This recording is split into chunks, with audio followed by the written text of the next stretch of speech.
साथ देखना। देखो रचना के आधार पर वाक्य के भेद हैं और ये तो पता है कि तुम्हें अर्थ के आधार पर वाक्य के भेद पढ़ने होंगे 10th क्लास के लिए। तो ये कितने प्रकार होते हैं? 3 प्रकार के होते हैं, एक सरल वाक्य और संयुक्त वाक्य और मिश्र वाक्य। तो सरल वाक्य में की क्या विशेषता होती है कि इसमें एक ही उद्देश्य होता है और एक ही विधेय होता है और इसमें एक ही मुख्य क्रिया होती है। समझ रहे हो?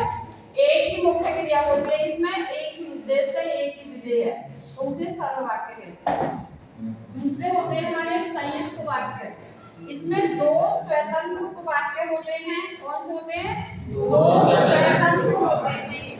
दोनों स्वतंत्र वाक्य होते हैं जो समुच्चय बोधक अव्यय से जुड़े हुए होते हैं। समुच्चय बोधक अव्यय कौन से होते हैं इनको बिल्कुल दिमाग में रख लेना है। और किंतु, परंतु, क्योंकि, इसलिए, या, अथवा, तथा, एवं इत्यादि। समझ आ रहा है? जैसे सुबह हुई, ये अलग वाक्य हो गया। फूल खिलने लगे, ये अपना अलग वाक्य हो गया। अब दोनों को किससे जोड़ दिया है? समुच्चय बोधक अव्यय से। अब ये एक वाक्य हो गया, सुबह हुई और फूल खिलने लगे। तीसरे होते हैं मिश्र वाक्य। मिश्र वाक्य में भी 2 ही वाक्य होते हैं।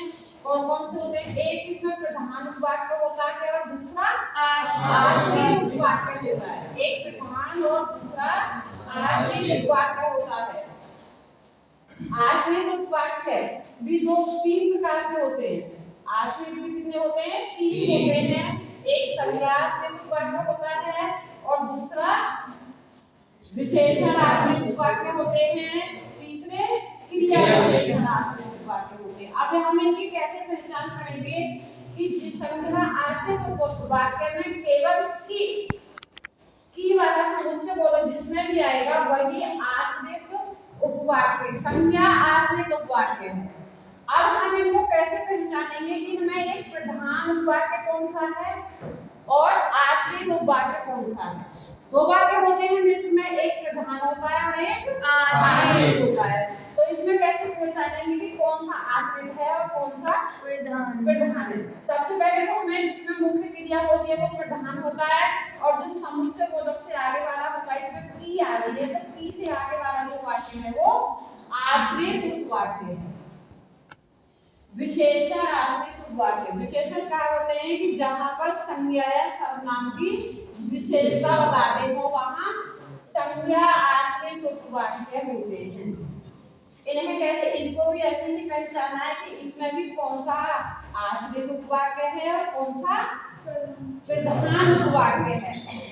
तो आश्रित उपवाक्य कौन सा हो गया? जिसमें मुख्य क्रिया होती है और दूसरा जय वाले जितने भी शब्द होते हैं, जिसे, जहां, जिनको, जब, जो, जहां, जितना, उनसे जो आगे वाला जो शब्द शुरू होता है, जैसे कि वाला है जिसे, उस लड़के को बुलाओ जिसने मैच जीता है।